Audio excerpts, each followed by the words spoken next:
እሺ ክብሩ እኔ የምለው ውክልና ሰታ ነው ለና ጂጂ ባለቤት አስከሬኗ እንዲመጣ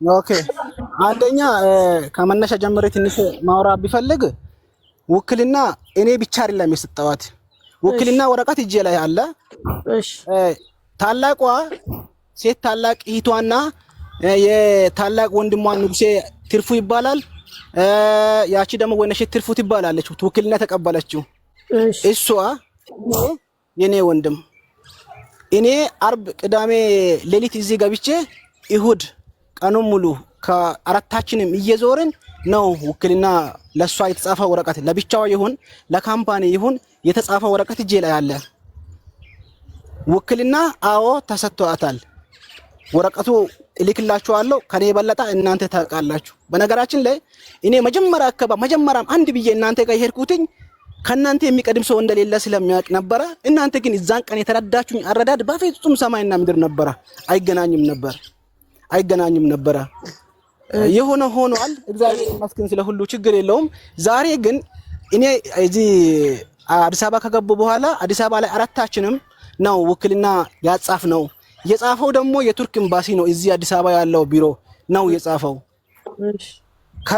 ከዛ ውጪ ግን አሁን እየሰማው ያለው አዲስ ነገር እሷ እናንተም በራሳችሁ ፊት መሲ አስተራዋ ለመሲ እንደነገረ ታንቃ ነው የሞተችው ከተባለ ሆዷ ተቀደደ እንደዚህ ሆና የሚለው አዲስ ነገር ያልሰማሁት ነው ዛሬ ከናንተ ነው እየሰማው ያለው አሁን ላይ የሚያቀውን ብቻ ላውራችሁ ይሄኛውንም ወደ ሌላ ከተተረጉማ ምናምን እሱንም ላውራችሁ ከተረዳችሁ ስላችሁ እኔ በክፋት አይደለም ባለፈውም እኔ ገና ሐሳቤን ሳልጨርስ ነው እናንተ ወደ ውሳኔ እየዳችሁ ብዙ ነገር የተናገረው እስከ ዛሬ ድረስ እኔ ምን እየተባልኩ እንደሆነ እኔ አውራ ክብሩ ችግር የለ የኛ ልደርስበታለን አንተ አሁን አውራ ያለው ነገር ስለዚህ አሁን የተጻፈው ዳብዳቤ አለ እኔ ጋር ለግለሰብ ይጻፍ ለድርጅት ይጻፍ እሱን ታዩታላችሁ እልክላችኋለሁ እኔ ጋር አለ የሞታችሁ ታንቃ ነው የተባለውን ነገር ሁላችሁም በጆሮአችሁ ሰምታችኋል ለመሲ ነው አሰራዋ ሳወራ መሲ ነው ለኛ የነገረችን አሁን የሚሰማው ነገር እንግዲህ አዲስ ነው እሱን ከናንተው ጋር ነው መከታተል የሚችለው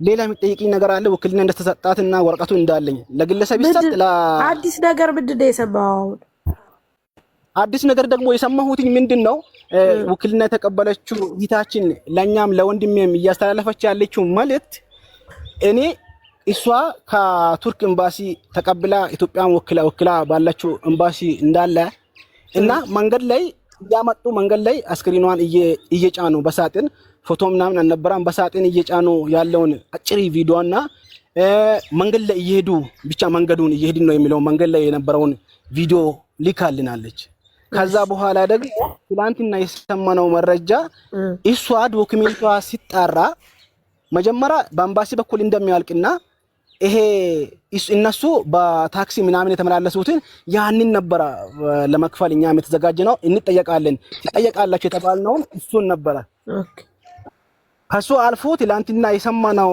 አዲስ ዜና ደግሞ አይ እዚህ ጋር ያለው የቱርክ ኤምባሲ እቺ ልጅ ደግሞ ዶክመንቷ ላይ ታንቃ ነው የሞተችው የሚል የፖሊስ ምርመራ ውጤት ስላለ ይሄኛውን ውጤት ኤምባሲው የኛ ኤምባሲ ሳይ ይሄ በራሷ ጊዜ የሞተች ሰው ስለሆነች ኤምባሲ ምንም ድጎማ የሚያረጋው ነገር የለም ስለዚህ አሁን የምትጠየቁት እስከ 4000 ዶላር ትጠየቃላችሁ የተወሰነውን $1000 ቢያንስ እኛ እዚህ አዋጣ ምን ብለን ብንሸፍን ራሱ እናንተ የቀረው ማሙላት ትችላላችሁ የሚለው ነው እያወራችኝ የነበረው ይሄንን ጉዳይ ደግሞ እኔ ወንድሜ ነው ከሁሉም ቢሮዎች ጋር ኮኔክት ያደረገው እሱ እኔ ጋርም እያደረሰ ለኢትዮቹም ደውለት እየነገርን ነው እነሱ ምን አሉ ሁሉም ነገር እዛ አልቆ አይደለም ወይ የሚመጣው ሬሳ ሊንገዛ ነው ወይ ነው ያሉት እንደውም ይሄኛውን $3000 ሳይሆን መጀመሪያ $500 እኛ የተንቀሳቀስ ነው የታክሲ የምን አለ እሱን ትችላላችሁ ወይ የተባሉትን ለኢትዮቹን ለወንድሞቿ ሲናደርስ እኛ ሬሳ ሊንገዛ ነው እንዴ ነው ያለችው ኢቷ ዛሬ ደግሞ ይሄኛው ትላንት ማታ የሰማሁት መረጃ ለነሱ ላደርስ ሲል እነሱ ትላንትና ደወልኩኝ ለታላቋ ተወካዩዋ ማለት ነው ምክንያቱም አዲስ አበባ ላይ የአዲስ አበባ ማተወቂያ ያለው ሰው ነበር ውክልና ድጋፍ ወረቀት ሲጻፍ እየተጻፈ የነበረው እነሱ የሶስታቸውም ነው አንድ እህት አላት ከሷ ጋር አንድ ላይ ማለት ነው። እና ከዛ በኋላ ትላንትና ደግሞ ለወንድሜ ተነግሮ በውጭ ኤምባሲ ላይ የሆነ የሚፈረም ፍርማ አለ። ያቺ ፍርማ ተሞልቶ ወደ ቱርክ ይላካል። ከዛ በኋላ ነው የሚመጣው ተብሏል ተብለን ወንድሟ የኔ ወንድም እሷ ጋር ደውሎ እኔም እሷ ጋር ደውዬ ሂጂ ስላት ለይቷ በደንብ ስሙኝ፣ አሁንም ቢሆን በደንብ እንድትሰሙኝ ነው የሚፈልገው። እኔ የሚናገረው ነገርና ነገሩ እየተተረጎመ ያለው መንገድ በጣም የተለየ ስለሆነ ነው።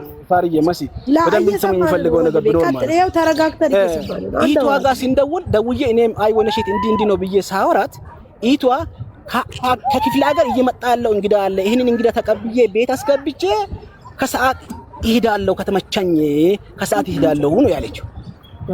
እኔም ለወንድሜ ደወልኩ። እሺ ከሰዓት ትመጣለች እንግዳ አለኝ እያለች ነው። ለሰው ነግረዋሉ መሰለኝ ሰው እየመጣ ነው ልጆች ይዞ ስለሚመጡ እነሱን ቤት ላስገባና ከዛ በኋላ ይመጣሉ እያለች ነው። ተቀባያት ያልኩኝ። ከሰዓት አንቺ ታብቃት ለብዬ ለማን ነው እየነገርኩ ያለሁት? ለወንድሜ። እሱ የት ነው ያለው? ስራ ጋር። እኔ ቤት ቁጭ ብዬ ነው ያለው። ኦኬ። ከዛ በኋላ እሱ እሺ በቃ እሱንም ነገር እኔ አስተካክለዋለሁ ከሰዓት ትምጣ አለ። እሺ ብዬ ከሰዓትም ሂጂ ብዬ ለማይደውላለሁ እኔ ለኢትዩዋ ወነሼት ለምትባለው ለታኩካያ ሂጂ አልልሽም ወይ ብዬ ሲደውል ማን ያነሳል? አንድ ስሙን ማላቀው ወንድ ልጅ ያነሳል ስልኳን ማለት ነው።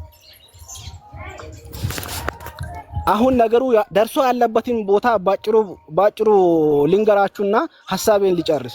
ከዛ በኋላ እሷ ትላንትና ከሰዓት ሄዳለች አለች፣ ሳትሄድ ቀረች። ተወካይዋ ደግሞ ትላንትና ከሰዓት እኔ ጋር ደወለች፣ ወደ አመሻሽ አካባቢ ማለት ነው። እኔ ጋር ደውላ ይሄን ሐሳብ ነገረችኝ። ከሰዓት ትላንትና ከሰዓት እኔ ማታ እሷ ጋር ሲደውል ወንድ አነሳ። ወንድ አንስቶ ምን አለኝ? አይ እሷ ራሷን ሲታለች ሄዳ መፈረምም አትችልም፣ አልፎ ደግሞ ራሷን ሲታለች ራሷን እያወቀች አይደለም፣ ለዛ ነው ስልኳን እኔ ያነሳሁት አለ። ወንድሟ ነኝ እያለ እየሰማ ነው አይደለ? አዎ እየተሰማ ነው። እኔ ክብሮ አሁን እኔ የምጠይቅ ጥያቄ አሁን የኔ ጥያቄ እንትን በለኝ፣ አዳምጥ። ያንተን ሰምተናል። ውክልና አንተም ወይም ሆነ ወንድሟ ቤተሰቦቿ ውክልና ሰጡ። እሺ ውክልና ሰጡ። እሺ ውክልና ሲሰጡ ተወካዩ የሰጣሃት ጂጂ ሆዷ እንደተቀደደ ከዛ በኋላ ግን ያንን ነገር ለምርመራ እንደሆነ የተቀደደው እንዲሁም ደግሞ እሷ ወደ ሀገር ልትመጣ ብር እንደሚያስፈልጋት ነግረሃለች ወይስ አልነገረችም? አዎ በጣም ጥሩ ጥያቄ። ቅድምም ገልጭሻለሁ ይሄንን ሐሳብ። ብር እንደሚያስፈልግ ይሄ ራሱን በራሱ ላጠፋ ሰው ኢንሹራንስ ምንም ከቨር እንደማያደርግ ብቻ ነው የተነገረን እሱ ብቻ ነው። በኢትዮጵያ ተቀደደ ግን አልተነገረም ምንም ነገር። እነሱ ቪዲዮ የሆነ አጭር ቪዲዮ በሳጥን እየተጫነ የነበረው አስክሪን በሳጥን እየተጫነ የነበረው አዲስ ቪዲዮ አለ። እሺ መከፈቱንም ሆዷንም ምንውንም እግዚአብሔርን እኔ የማውቀው ነገር የተነገረኝ ነገር ምንም ለኔ የለም። የደረሰኝ መረጃ ብቻ ብር አላነሱልህም? ያንን ፎቶ ምናምን አልተነሳልህም? በፍጹም ምንም ነገር የለም። ያወኩት ነገር የለም። አሁን እኔ ብሩ የኛ ጥያቄ እንዳልከው እኛ ምንም ነገር ላንፈይድ እንችላለን። ነገር ግን አሁን እንዳልከው እኛ ላንተ ሰፖርት ላናደርግ እንችላለን። ግን ይሄ ነገር ለእህቶቻችን ትምህርት እንዲሆን ይቺ ልጅ የሄደችው ከዱባይ ካሰሪዎቿ ጋር ነው። አንተም ታውቃለህ፣ እዛ ቤት ነበር የምትሰራው። ኃላፊነቱን ወስዶ የወሰዷት እነዚህ ሰዎች ናቸው። እዛ ከደረሰች በኋላ ሰውየው የዛን ቀን ስንደውልለት ታንቃ ሞተች አለን። ያንንም ለመሲ ሲነግራት ቪዲዮ አለ፣ ራሷን አስቀምጣለች አለ። ራሷን አስቀምጣ ቪዲዮ አለ። ስለዚህ ያ ቪዲዮ ደግሞ ታንቃ እንደሞተች ቆይ ክብሮ ሚዩት ላርጉ እንትን ስልክ ትፈታለህ ሚዩት ብሎ አለን ሰውየው። እሺ ብለን ያንን አምነት ተቀብለን ኤምባሲ ጋር ካገናኘን በኋላ አሁን ምን ተባለ መሰለ፣ እዚህ መሲ ቤት በምንም ይሁን ምን እንደመጡ አላቅም መጡ። ከዛ ከመጡ በኋላ ምን አሉ መሰለ ያሉት ለኛ ይቺ ልጅ ወደ ሀገር ልትላክ ነው። ወደ ሀገር ልትላክ ስለሆነ የተወሰነ ብር እያዋጣን ነው፣ የተወሰነ ብር ጎሏል አሉ። ኦኬ ለምን ጎደለ? ለምንድን ነው እናንተ መዋጮ ያዋጣችሁት ብለን ጥያቄ መጠየቅ ጀመረን። ምክንያቱም በሞተ ሰው በጭራሽ ብር ሊሰበሰብ አይገባም ከማለት ያንን ሆኖ እሺ ከተባለ በኋላ ምን አሉ? አንደኛዋ መታ እኔ ለማየት ስገባ ከቅንጭላቷ በላይ ነው ያየሁትኝ። ሁለተኛዋ መታ ደግሞ ሙሉ በሙሉ አይቻለው ሆዷ ተቀዷል አለች። እኛ ጥያቄ ያቀረብን እንደ እህት፣ እንደ ዜጋ፣ እንደ ቤተሰብ ለምንድነው ሆዷ የተቀደደው? ለምን ተቀደደ ወንድሜ? ይህን ጥያቄ ብቻ ነው የምንፈልገው። ለእናንተስ ለምን አልተነገራችሁ?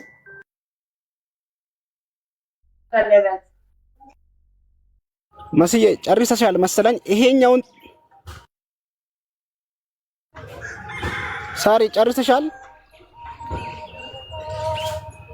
መልስ የተጠየቀውን ጨርሳለች እኮ በቃ ይሄኛውን ጥያቄ ስለዚህ ጉዳይ እኔም የማውቀው ነገር ስለሌለ ከእናንተው ጋር እኔም ሊጠይቅ አሁን እኔም ሰምቻለሁ። አሁን ነው የሰማሁት ብዬ ነግራችኋለሁ። እኔም አሁን ጠያቂ ነው የሚሆነው እንጂ ስለ ሆዱ መቀደድ ስለምን ምንም የሚታወቀው አሁን የሞተችበት ምክንያት ራሷን በራሷ ስለሆነ ሆዱ የሚቀደድበት ምክንያት ምንድነው? ምን አለ እንጃ እኮ ሲቀጥል ደግሞ እሺ ለምርመራ ነው የተቀደደችው ብለን ብንል እንኳ ቱርክ ያሉ ልጆች እያሉን ያሉት አንድ ሰው ሳይፈረም ሆዱ አይቀደድም። ማን ፈርሞ ሆዷ ተቀደደ? ለዚህ ተጠይቃችኋል ወይ እናንተ? ከይቅርታ ጋር ሳትጠየቁ ለምን ሆዷ ተቀደደ? ለምርመራው አዎ ምንም የተጠየቅነው ነገር አዎ አይደለም። ስለዚህ ስለመቀደድ ሲጀመር ይሄ የሚያስጠይቅን ጥያቄ እንዴት እንጠየቃለን? ራሷን በራሷ ያጠፋችው ቪዲዮ እስካለ ድረስ ሰውየው ጋር እስካለ ድረስ እኛ እንዴት በምን ምክንያት እንጠየቃለን? አትጠየቅንም። ምንም የምናውቀው ነገር የለም። ሳሪ ይሄ ጉዳይ እንዴት ነው ሊሆን የሚችለው? ከእናንተ ጋር ሊጠይቃቸው ነው የሚጠየቅ የሌለም ያለው የኛ ጥያቄ ይሄ ነው። እኛ ጥያቄ ላንቺም ለሱም እኔ ልመልስላችሁ ይልሽ ለሷ ለልጅቷ ባልም ላንቺም ይልሽ ሲጀመር ቤተሰቦቿ ውክልና ሰጥቷል። እሺ አሁን ለነሳሪ ማስረዳችኋለሁ፣ ችግር የለም። እሺ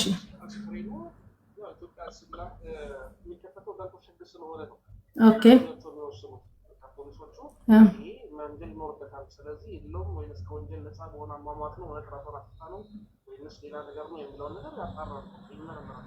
እሺ ብን አሁን ለምሳሌ የዚህ አሁን ፓስፖርቷንና የሰውየውን ቁጥር እዚህ ያለው ልላክልህ ማለት ነው።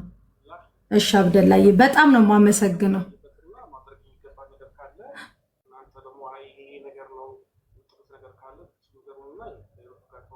እሺ ለዚህ ነው ዱባይ ኤምባሲዎች የምንኮራባችሁ፣ እናመሰግናለን። እሺ አብደላዬ እሺ ሳሪ ማሚ አጠገብሽ ውሃ ካለ እንትን በይ። ዱባይ ኤምባሲዎች በእውነት በጣም ነው የምናመሰግነው። ማሚ በርበሬ እንትን እያልሽ ነው መሰለኝ፣ እየቆራረጥሽ ነው መሰለኝ። ሳሪ ምን አለ መሰለሽ አብደላ ማለት ነው የመታነቅ የሰው ልጅ ራሱን የማጥፋት ኬስ ሲኖር ፖሊስ ወንጀል ነክ ሲሆን ፖሊስ በፖሊስ ፍቃድ ብቻ የማንም ሰው ፍቃድ ሳያስፈልግ ፖሊስ ማስከፈትና ማስመርመር መብት አለው። አንደኛ። ሁለተኛ ነገር ደግሞ ቤተሰቦቿ አስክሬኑ ሲገባ ኢትዮጵያ ካለው ውጭ ጉዳይ ሚኒስተር ጋር ተነጋግረው ሬሳው ከውስጧ እቃው ወጥቷል ወይ አልወጣም የሚለው ነገር ቼክ የማስደረግ ሙሉ መብት አላቸው። ኢትዮጵያ ከውጭ ጉዳይ ሚኒስተር ጋር ይጨርሱ። ሶስተኛና ትልቁ ነገር ደግሞ አብደላ ያለው ፓስፖርቷንና የሰውየውን ቁጥር አምጡ።